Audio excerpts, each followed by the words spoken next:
Don't forget to like, subscribe and share the videos. First question is all about central bank digital currency. Okay, so before getting into the topic or before getting into the question, why there is a need for central bank digital currency? Okay, see, India is now facing a boom in cryptocurrency usages. Okay, so people more tend to invest in the cryptocurrencies. The attitude towards the cryptocurrency is increasing. Okay, so for that government did lot more regulation towards it. Okay, they try to ban the cryptocurrencies. Okay, then the Supreme Court interfere into it and said that banning of the cryptocurrency is not a good thing, so you try to regulate it.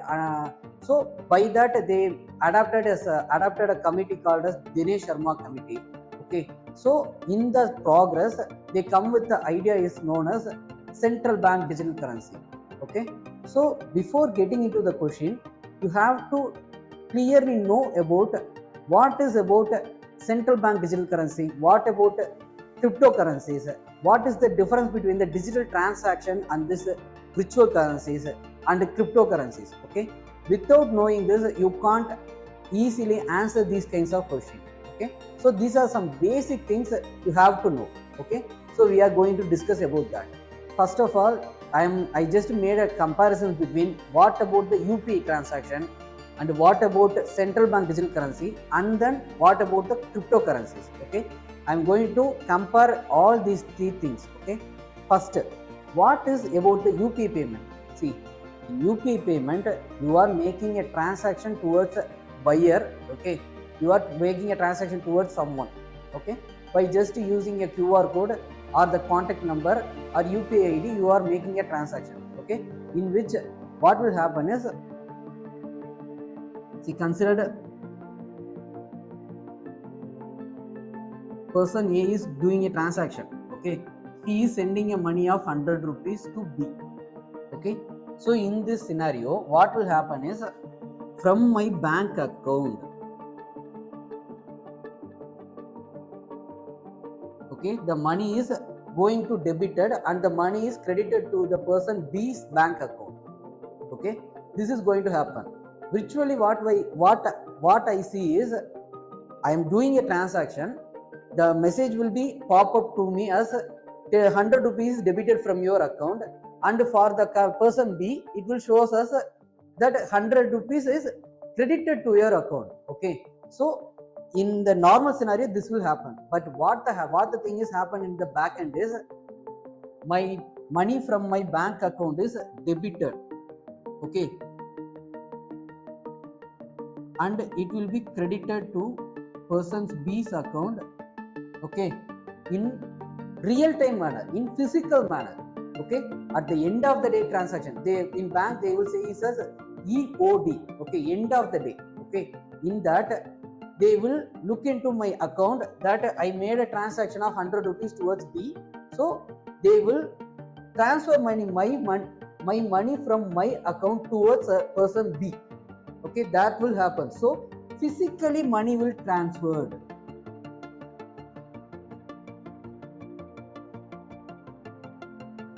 Physically the money will be transferred from my account to person B's account. Okay, so this is the thing will happen. Okay, so which means the back end operation will be there. Okay, this is all about the UPI transaction. So UPI transaction means that it is about digital form of transaction.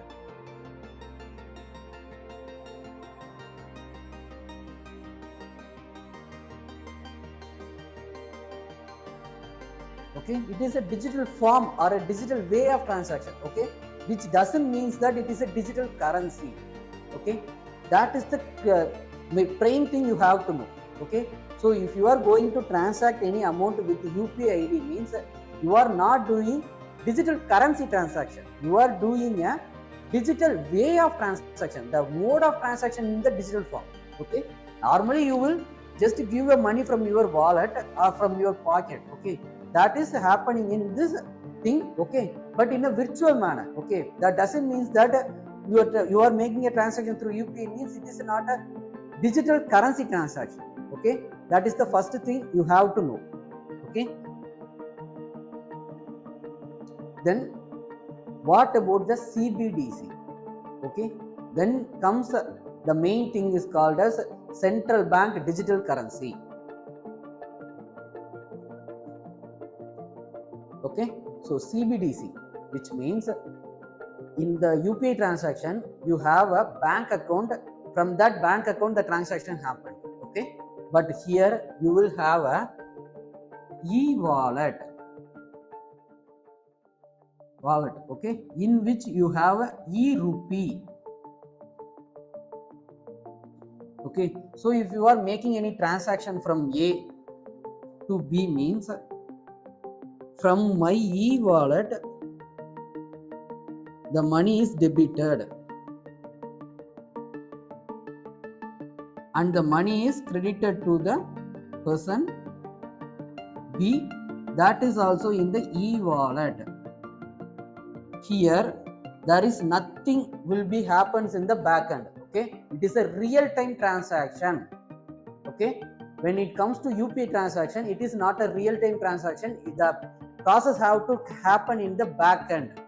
Okay, but when it comes to the CBDC, it is about real time transaction.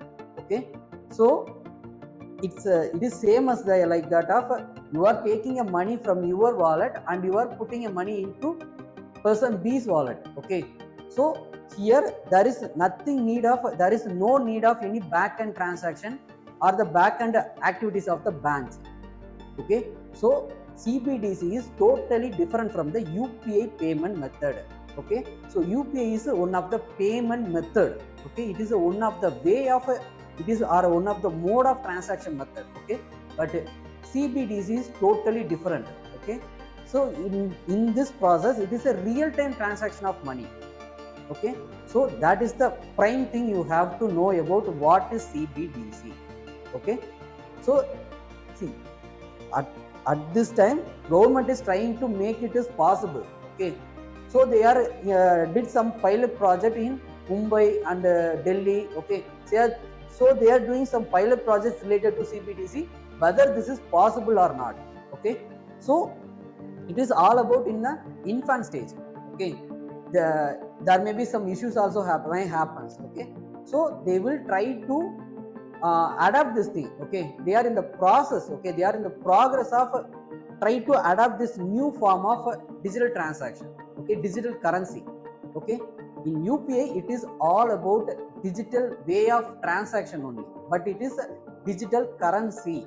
Okay, CBDC is all about digital currency. Okay, it is a virtual currency, e-rupee. Okay, then what is the difference between the CBDC and the cryptocurrency? That is the prime thing. Okay, you have to know about that. First thing is about when it comes to the CBDC, it is controlled by the central government with the authority of the RBI. Okay, so it is a centralized system.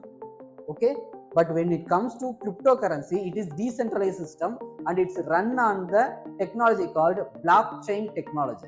Okay, so it is a decentralized system. When it all about the cryptocurrency is decentralized, but when it comes to the CBDC, it's all about centralized system. That is the first and foremost difference between the CBDC and the cryptocurrencies. Okay, next, when it comes to the legal tender, which means you are going to transact some, you are going to make some trade. For that you have to transfer something. Okay, you have to pay something. That means you have to pay a currency. That currency should be accepted by the government. Okay, that should be the legal backup for that currency. Okay, that is all about the legal tender. Okay, so CBDC have the legal tender. Okay, RBI will comes with the act to legal backup for the CBDC. But when it comes to the cryptocurrency, it is not a legal tender. Okay, and there is no regulatory authority related to cryptocurrency. Okay, that is the prime second difference between the CBDC and the cryptocurrency. Okay, next thing, people try to have more cryptocurrency because it is totally have higher privacy. Okay, and it have the anonymity. Okay, the government won't know whether this person is having this much of currencies. Okay, it can't be fined. Okay, that is the prime motive or the prime motive for the people who are holding this cryptocurrencies. Okay, but when it comes to the CBDCs, it is under the regulatory of the RBI. Okay, so they will know the person A is having how much of a CBDC or how much of e-rupee. Okay, by that they will easily know it. Okay, that is the next major difference between the CBDC and the cryptocurrency. Okay, next, technology infrastructure. Simple. When it comes to cryptocurrency, it's using a blockchain technology. Okay, so it is totally different from the normal CBDC method. Okay, CBDC is nothing but it is based on the e-wallet and e-rupee. Okay, so there is not that much technically sound, but the cryptocurrency is more of technically sound one, and it needs a blockchain technology. Okay, so these are the major difference between the UPI, CBDC and cryptocurrency. Okay, with this basic knowledge you can easily answer the question. Okay, let's see. With reference to central bank digital currency, consider the following statement. It is possible to make payment in a digital currencies without using US dollar and the SWIFT system. See, SWIFT system is nothing but when you are making a transaction internationally, the SWIFT system is all about a messaging platform. Okay, it will just intimate both the borrower, both the side of the transaction happens. Okay, it will intimate both the borrower and the creditor. Okay, so it is a international messaging system only. Okay, but when it comes to the central bank digital currency, it is possible to make a transaction in a digital currency without using. Yeah, simply yes, because at the end of the day, it is some of the digital form of the normal rupee, normal fiat money.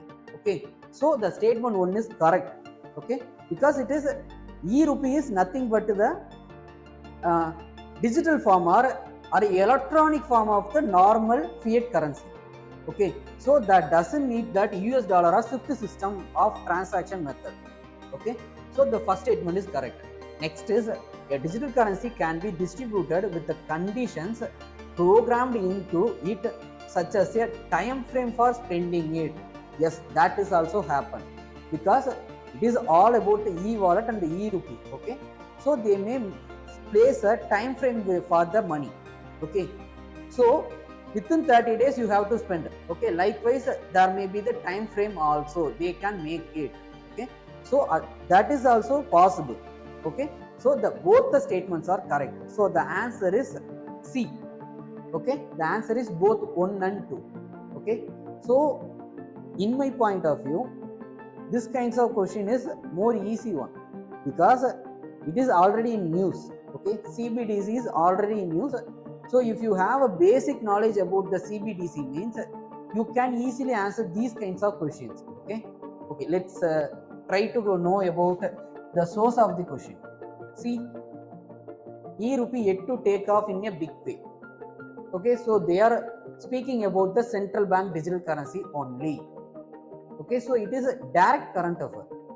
Okay, and please note that these are the two committees related to the virtual currencies or the cryptocurrencies. First is SC Gar committee.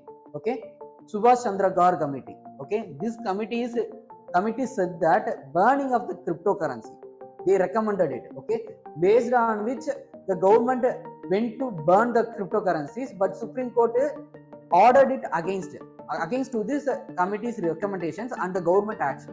Okay, so then the committee is called as Ganesh Sharma committee, which all about the e-rupees method.